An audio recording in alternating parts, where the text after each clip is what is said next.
네, 8월 20일 목요일입니다. 휴전선에서 포탄이 왔다 갔다 하고 있습니다.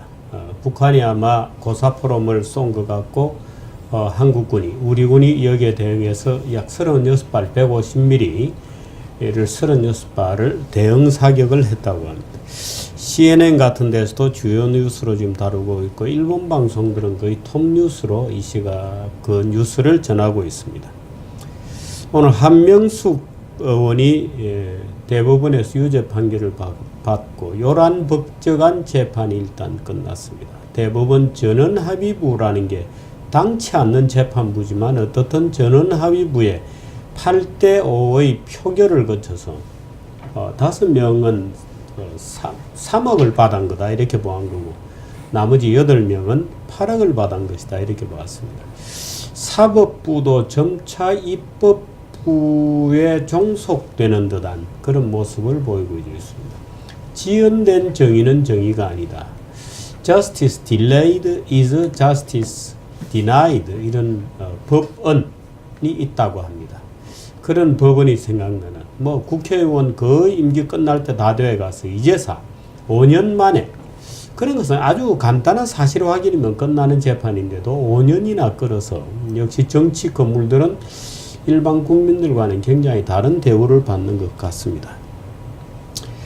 세계 원자재 시장에 대해서는 멜트다운이라는 표현이 나오고 있습니다. 우리나라 증권 시장이 지금 멜트다운 되는 그런 양상을 보여주고 있습니다. 이대로 가다가는 큰 위기가 오는 것은 아닌가, 중국발 위기가 오는 것은 아닌가 이런 견해들이 널리 지금 퍼져나가고 있습니다. 중국이 세계의 제조공장이었는데 지금은 세계의 위기 제조공장이다 이런 말까지 나오고 있습니다. 오늘의 주제들 같이 보시겠습니다. 좀비 기업이 너무 많다는 얘기를 허은순 위원하고 좀 해보도록 하겠습니다. 오늘 아침에 월스트리트저널 파이낸셜 타임즈가 일제히 한국에 좀비 기업이 너무 많다 또는 한국이 상당히 깊은 그 경제적 내상을 입을 수 있다 이런 얘기를 좀 하고 있습니다. 느낌이 아주 좋지 않습니다. 기발한 장 박사 야마토 전함의 비극 문제에 대해서 2차 대전이 종전된 8.15 며칠 전이 지났습니다만은 기념으로 야마토 함의 비극에 대해서 얘기해 보도록 하겠습니다. 제가 클로징 정규제 칼럼으로 인내심이 필요하다는 요즘 말씀을 드리도록 하겠습니다. 인내심. 어디에 대해서 인내심이 필요하냐. 휴전선에 포탄이 오가는 그 긴장감을 견뎌내지 못하면 우리는 절대로 통일할 수 없다. 이런 요지로 말씀을 드리고자 합니다. 끝까지 정규제TV와 함께 뉴스와 함께 해주시기 바랍니다. 오늘은 뉴스 같이 보시도록 하겠습니다.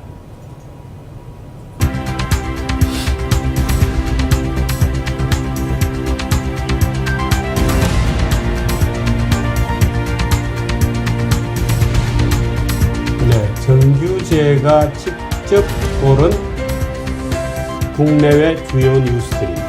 다른 뉴스 필요 없습니다. 정규제 뉴스를 보시다가 아마 다른 뉴스를 보면 학예회 같다는 느낌을 받으실지도 모르겠습니다만 뉴스 하나하나는 제가 심사숙고해서 소팅해서 들려드리는 뉴스들입니다. 이송희 씨 부탁합시다. 8월 20일 목요일 오늘의 뉴스입니다.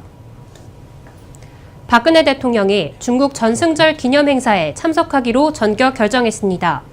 주철기 청와대 외교안보수석은 박 대통령이 다음 달 3일 열리는 항일전쟁 승리 및 세계 반파시스트 전쟁 승리 70주년 기념행사에 참석한다고 밝혔습니다. 박 대통령은 다음 달 2일부터 4일까지 중국 베이징과 상하이를 방문하고 방문 기간 중 시진핑 중국 국가주석과 정상회담을 갖습니다. 청와대는 그러나 박 대통령이 중국의 전승절 행사 가운데 열병식에 참석할지 여부에 대해서는 아직 검토 중이라고 밝혔습니다. 네, 박근혜 대통령이 중국 전승절 기념식에 참석을 하게 되어 있는데 중국 측에서 아마 굉장히 요구를 한 것 같습니다. 그런데 이런 요구를 하는데 비해서 지금 중국 측은 전혀 달라지고 있지 않습니다. 중국 측은 아직도 북한 비핵화라고 얘기하지 않고 한반도 비핵화라고 얘기하고 있습니다. 박근혜 대통령에 대해서 은밀한 뭔가 약속을 했는지 모르겠습니다만 그런 은밀한 약속은 이명박 대통령 때도 했습니다. 이명박 대통령은 후진타오로부터 이명박 대통령 본인이 직접 들은 얘기를 국민들에게 들려준 국민들이 두 다리를 뻗고 잘 것이다 이렇게 얘기를 했습니다마는 후진타운은 지금 아무것도 아닙니다. 또 그런 얘기가 박근혜 대통령에게 이어져서 약속되고 있다는 그 어떤 증거도 없습니다. 미국과 계속해서 어떻든 마찰을 빚고 있는 가운데 무리해서 중국에 가는 겁니다. 만일에 가기로 결정이 되었다면 그게 상응하는 뭔가의 응분의 조치가 있어야 됩니다. 중국의 전성절에 참여한다는 발표가 나온 것과 저는 오늘 북한이 확성기 쪽이라고 짐작되는 곳에 포탄을 쏘아 올린 것과는 저는 관련이 있다고 봅니다만은 박근혜 대통령이 무언가 중국으로부터 확실한 무언가를 담보를 가져와야 됩니다. 담보를 가져오지 않으면 옛 친구로부터 싸늘한 배신의 눈길만, 의심의 눈길만 받게 된다는 점을 박근혜 대통령은 절대 잊어서는 안 됩니다. 중국에 가시게 되면 무언가 대가를 가지고 와야 됩니다. 그래서 이것 때문에 갔다 왔다고 하는 것이 있어야 됩니다. 그냥 갔다 왔다 이건 안 됩니다. 전성절이라는 것은 중국 공산당으로서는 잊지도 않는 기념일입니다. 장개석의 기념일이지 무슨 중국 공산당의 기념일도 아니에요. 그런 차원에서는 박근혜 대통령이 고생이 좀 되더라도 가서 확실히 뭔가를 얻어와야 됩니다. 그렇지 않다면 전혀 의미가 없는 그런 행사가 되고 만다는 점도 기억하시기 바랍니다. 죄송합니다. 혹시 이 방송을 보고 계시면 제가 너무 이 대통령을 자꾸 또 뭔가 강박을 드리는 것 같아서 죄송합니다만은 국민들의 시각은 그렇습니다. 그 점도 잊어서는 안 될 것 같습니다. 네, 다음 뉴스.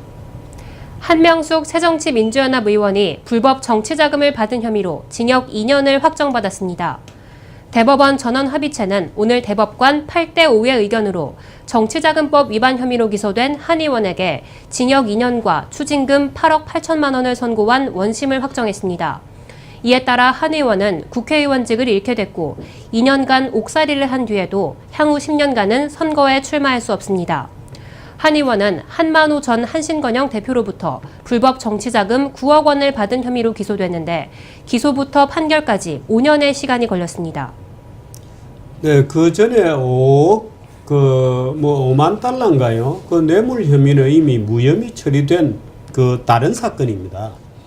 다른 사건인데 오늘 한명숙 총리는 국민에게 죄송스럽게 되었다는 얘기를 한마디도 하지 않았어요. 이건 유죄가 확실하다는 것은 삼척 동자가 봐도 다 아는 금액입니다. 그래서 오늘 대법관 13명 전원 합의부로 넘겼다는 것 자체도 말이 안 되는 재판의 사례입니다.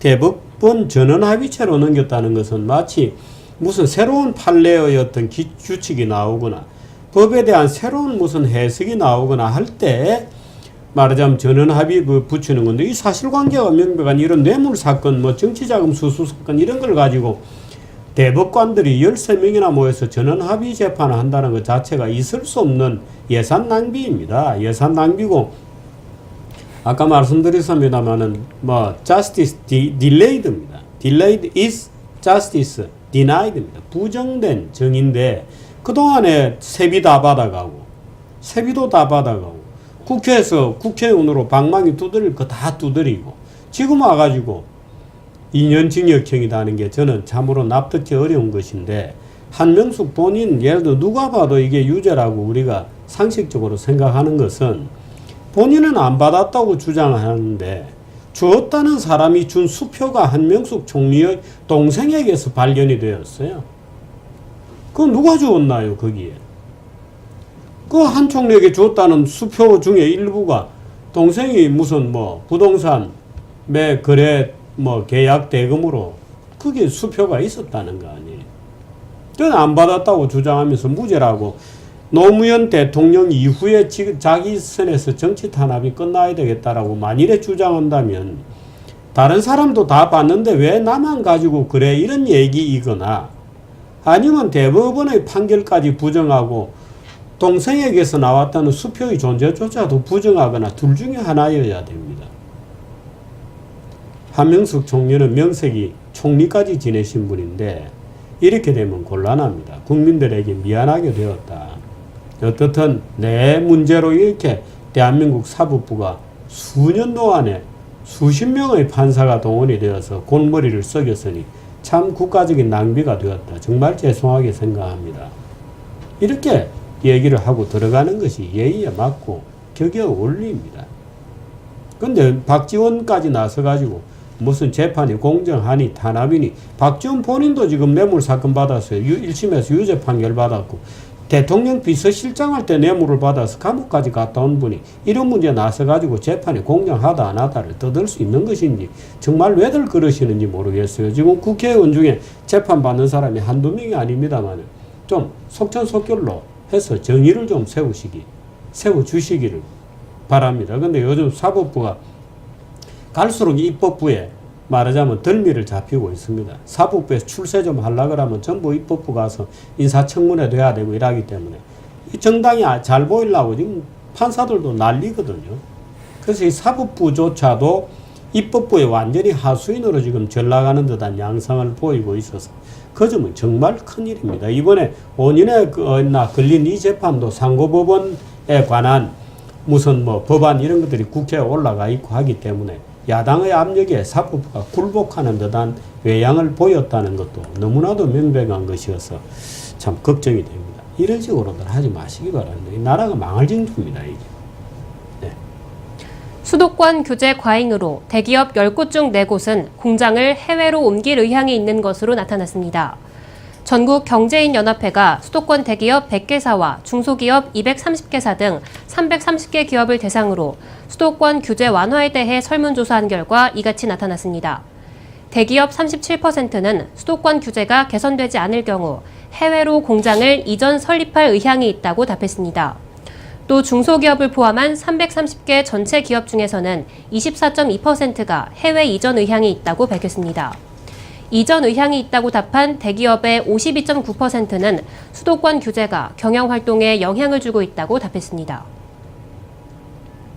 중국 위안화에 IMF 특별인출권 통화바스켓 편입이 최소 1년가량 연기됐습니다.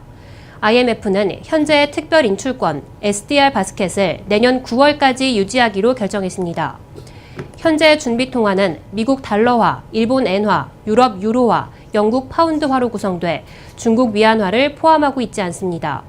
월스트리트 저널은 이번 결정에 대해 IMF가 위안화는 최소 1년간 SDR 바스켓에 포함되지 않을 것이란 신호를 보낸 것이라고 전했습니다. 미국과 러시아가 정상회담을 가질 것이라는 보도가 나왔습니다. 세르게이 라브로프 러시아 외무장관은 현지 시간 19일 러시아 국영TV에 출연해 푸틴 대통령이 다음 달 미국 뉴욕에서 열리는 유엔 총회에 참석할 계획이 있다고 말했습니다. 이어 미국이 양국 정상의 만남을 제안한다면 푸틴 대통령은 긍정적으로 검토할 것이라고 밝혔습니다. 또 미국과 중국은 다음 달 중순 미중 정상회담을 앞두고 있고 미국은 우리나라와도 오는 10월 한미 정상회담을 갖습니다. 네, 오바마 대통령이 굉장히 바빠졌습니다. 러시아는 지금 중국의 푸틴도 사실 오바마를 만나서 부탁할 게 많고 읍소할 게 많고 푸틴은 두말할 나위가 없습니다.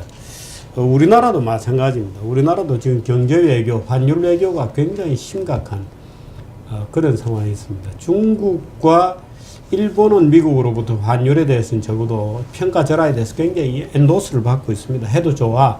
근데 아무래도 한국에 대해서는 그런 분위기가 아닌 것 같아서 여간 지금 신경 쓰이지 않습니다. 그 사실 이 박근혜 대통령이 중국 갔다 와서 미국 가게 되면 어떻든 오바마를 붙들고 통사정을 해서라도 이 경제 외교, 특히 그 환율 또 자동차 이런 데 대해서는 전폭적으로 미국의 지지와 양해를 좀 얻어내야 됩니다. 근데 조금 우리 대통령이 경제 문제에 대해서 그렇게 신경을 안 쓰시는 것 같아서 좀 걱정이 됩니다. 그러니까 지금은 중국 가시게 되면 어떻든 북한 문제에 대해서 답을 얻어와야 되고요. 미국 가시게 되면 경제, 환율 이런 문제에 대해서는 답을 좀 얻어와야 됩니다.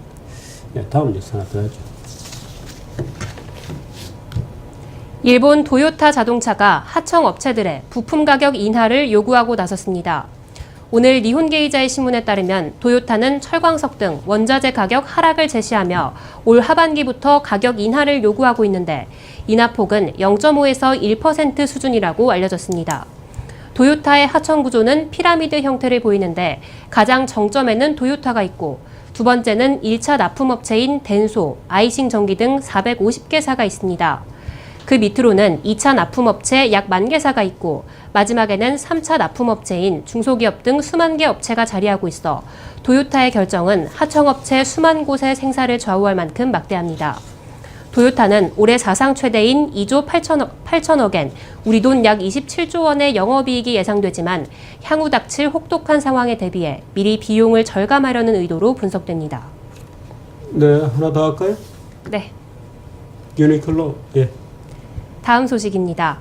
의류업체 유니클로를 운영하는 일본의 패스트 리테일링이 주 4일제를 도입합니다.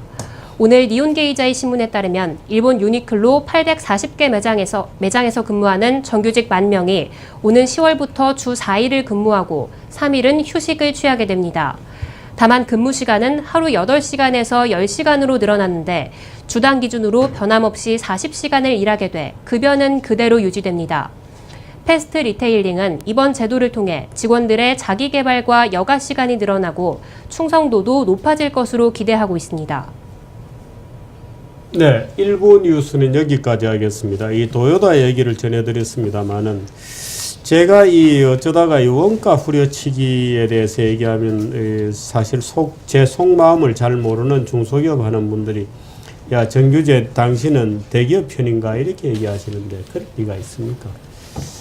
근데 사실 이 대기업이라는 것은 원래 원가를 후려치기 위해서 존재합니다. 그리고 기업 활동의 본질은 원가 후려치는 겁니다. 그는 지금도 도요타 1차 납품업체에 대해서 1%까지 원가를 내리라 이렇게 되어 있는데요. 예를 들어서 환율이 움직인다든지 하면 가차없이 매깁니다. 도요타 같은 경우에. 도요타가 올해 이익이 26조 원입니다. 사상 최대 규모입니다. 그런데도 또 1%씩 납품 단가 깎아라 하고 지금 일제히 공문을 내려보내고 있습니다. 그 이유는 야 기름값도 내리고 다 내렸는데 원가 납품 가격 내려줘 이렇게 또 후려치는 겁니다. 기업의 경영활동이라는 것은 원래 그런 것입니다. 원래 그런 것을 후려치지 못하게 하거나 또는 경쟁업체들 간에 서로 원가 경쟁을 하고 그 새로운 원가를 만들어내는 게 혁신의 과정인데 지금 우리나라에서는 정부가 개입해서라도 원가를 후려치지 못하도록 해가 나의 납품 가격을 정부가 보장해 달라 이런 중소기업들의 요구가 굉장히 많은데 그 얘기는 지금 얘기를 좀 하려고 시작하는 것하고 거의 같은 얘기가 되겠습니다. 지금 허원순 논술위원 모시고 우리나라 기업들 구조조정이 지금 안 되고 있다는 얘기를 좀 해보도록 하겠습니다. 허원순 위원 모셨습니다. 어서 오십시오. 네, 예. 그렇습니다. 오늘 같이 얘기를 주실 제목이 뭐였죠?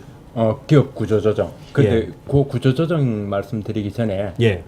혹시 조금 갑작스러운 느낌이 들까봐 지금 파업이 진행 중인 국내 두 개 예. 대기업 얘기를 먼저 좀 말씀드리고 시작해요. 현대중공업하고. 네, 현대중공업 파업을 예고를 했고요. 금호타이어는 이미 파업에 들어갔습니다. 11일부터 부분 파업, 지난 17일부터 전면 파업인데 이게 도저히 희한한 파업이 벌어지고 있었어. 금호타이어라고 하면은 금호그룹이 전체가 구조조정 들어가면서 워크아웃을 하지 않았나요? 5년간 워크아웃을 해서 불과 예. 한 달여 전에 워크아웃에서 벗어났습니다. 근데 왜? 벗어나자마자 예. 그동안 5년간 임금을 못 올렸으니 25.6% 올렸거든요. 올려달라 그래가지고. 물론입니다. 올려다 25.6%를 올렸는데 그것으로는 모자라니까 예전처럼 업계, 타이업계 1위가 되도록 더 올려달라고 지금 파업을 하고 있는 겁니다. 지금 타이어계에서 돈 제일 잘 버나요? 예. 지금은 그러니까 아닌데 과거에 타이업계 과거에. 물론 지금 꼴등이잖아요. 그렇죠. 아니 회사의 수익은 지금 완전 꼴찌고요. 제 말은 예. 회사의 꼴찌고 직원들의 임금이 1위가 되도록 해달라는 겁니다. 그 회사 이익은 꼴찌인데. 그렇습니다.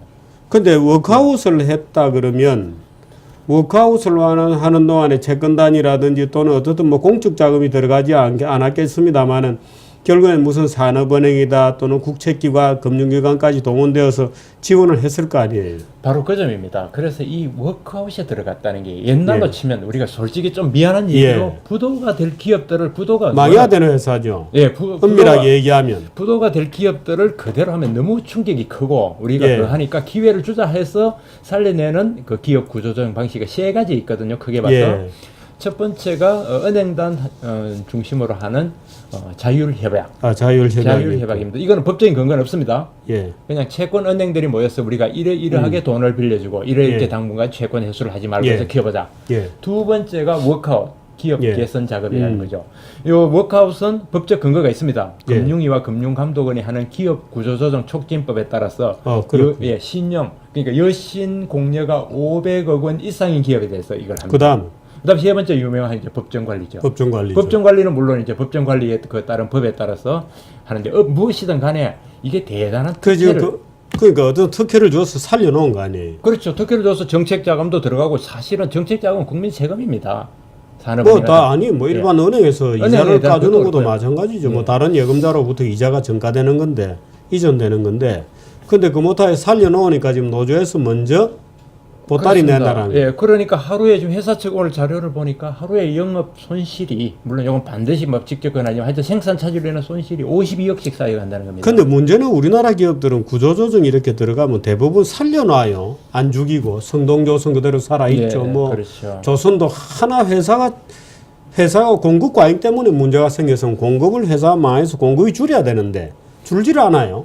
이것도 한국적 전통이라고 보여집니다. 예, 그러니까 좀비들이 계속 살아남는다는 얘기가 나오는 거죠. 좀비 기업이 얼마 많은지 한국은행 자료를 예. 제가 하나 봤습니다. 봤더니 제가 한번 열어볼까요? 저희인데 네. 지금 아까 이게 올려놓으신 것 같은데 네. 그 중에서 전체 이 그림인가요? 예, 그거 보시면 됩니다. 그게 예. 이제 한국은행이 지난 4월에 한 예. 참 한국은행은 열심히 하더라고요. 이 또 국회에다 갖다 준 자료입니다. 예.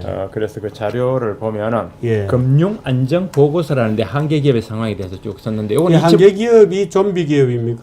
정확하게 이제, 일치하는 건 우리가 이제 한계 기업이라는 것이 이제 한국은행에 정의한 거는 쉽게 말해서 돈을 벌어서 영업이익으로 금융 비자를 못 대는 그런 거 3년째 그런 기업들을 이제 여기서는 한계 기업이라고 했습니다. 정의한 게 그런 한계 기업 중에서 이게 해마다 반복적으로 들어가는 기업들을 좀비 기업이라고 이제 했거든요. 그렇군요. 네, 그래서 한국은행은 좀비 예. 기업이라는 말은 신중하게 하는데 어쨌든 간에 한계 기업의 한 80% 가량 그러니까 영업이익으로 이자를 못 갚은 지 3년이 되면 한계 기업이 되고 그렇죠. 한국은행이 정하는 그 다음에도 또 그렇고 이렇게 되면 이제 좀비 기업이라고 불리는 그렇습니다. 거군요. 그래서 한은 분류법 그림을 다시 한번 보여주시죠. 하여튼 예.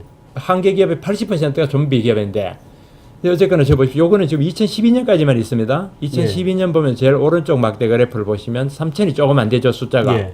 그런데 제가 2014년 거를 최근 또 자료를 보니까요. 예. 3,200개입니다. 계속 늘어나고 있습니다. 한계 기업이. 늘어나. 그러니까 지금 쭉 막대 그래프가 늘어나는 속도만큼 계속 늘어나고 그렇죠. 있고. 예, 예. 그래서 비중이 오른쪽 거는 그렇고요. 뭡니까 그림이? 예?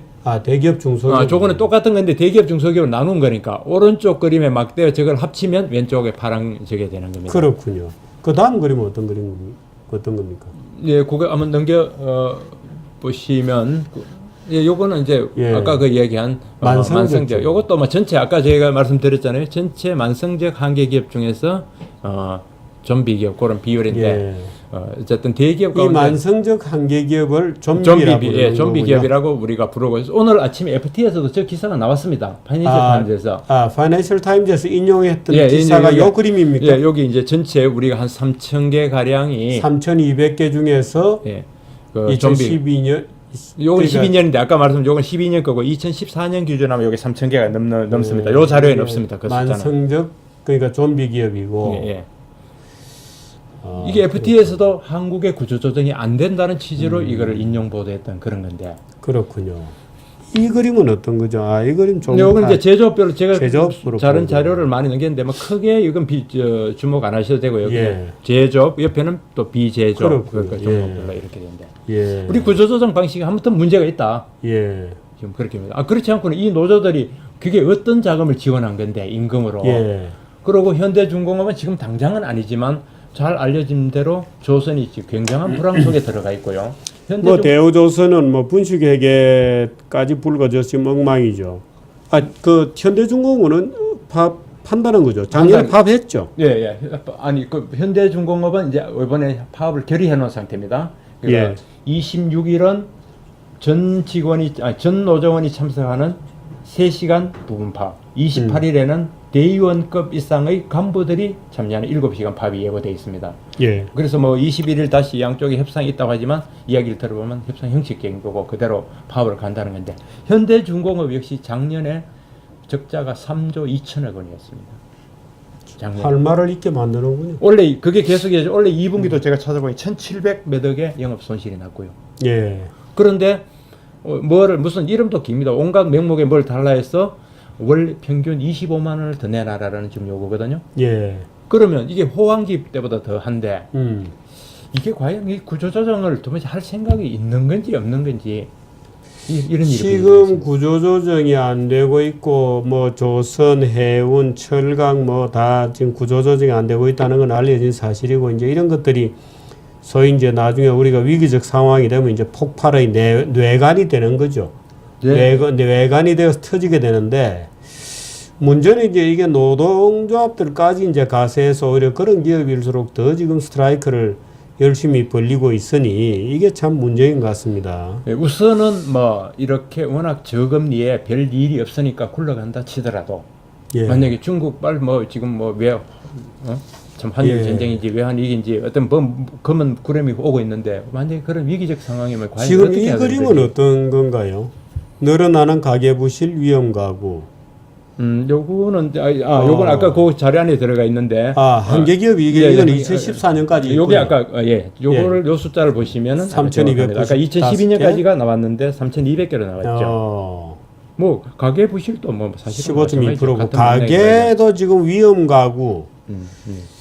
한국은행 역시 부채가 뭐 일정 수준 이상이겠죠. 그렇습니다. 내일자 환경 기사에도 나갑니다만은 가계 부채도 지금 1,099조 원으로 나와 있습니다. 예, 그 위험 전체 중에 10%. 예, 위험 가구 수가 그렇습니다. 만 가구는 112만 2천 가구가 위험 가구고, 이게 전체 가구 수의 10.3%다. 이제 넘었죠. 그거 역시 늘어나고 있습니다. 그렇군요. 이것도 아주 빠르게 가계 부채도 하는 총재 얘기를 들어보면은 1년 반 새 제가 대충 계산하니까 100조 예. 이상 늘었더라고요. 100조 원 이상. 1년 반 새. 네, 100조 원 이상. 그렇군요. 예.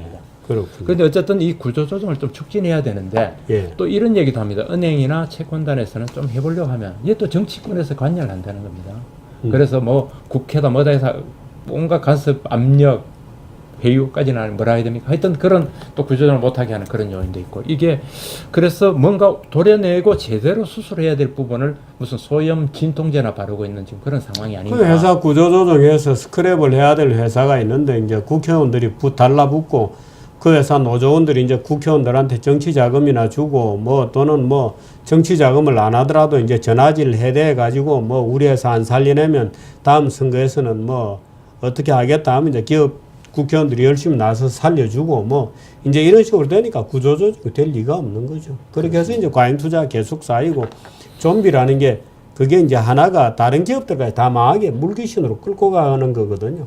그러니까 이제 중소기업들은 더 어려워지고, 대기업한테 우리를 먹여 살려내라고 하지만 대기업은 대기업대로 더 죽을 지경이고, 이렇게 되어서 이제 경제 전체가 침하는 일련의 과정이 지금 진행 중인데, 이 노동개혁이라고 박근혜 대통령이 걸어는 놨습니다만은 잘 될지, 우리나라 국회 환노위에 소위 민주당의 그 강성 투사들을 건너갈 수 있을지 저는 참 걱정이 정말 많이 됩니다. 안 될 것 같다는 생각을 합니다만 참으로 안 된다, 안 될 것 같다는 얘기를 할 수는 없고, 계속해서 지켜 좀 봐주시기 바랍니다. 네. 고맙습니다. 예.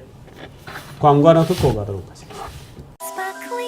스파클링하면 생기 있어지고 맛있어지고 건강해지고 행복해집니다. 당신의 생활에 스파클링이 필요한 순간, 정수 얼음은 물론 다양한 농도의 스파클링을 바로.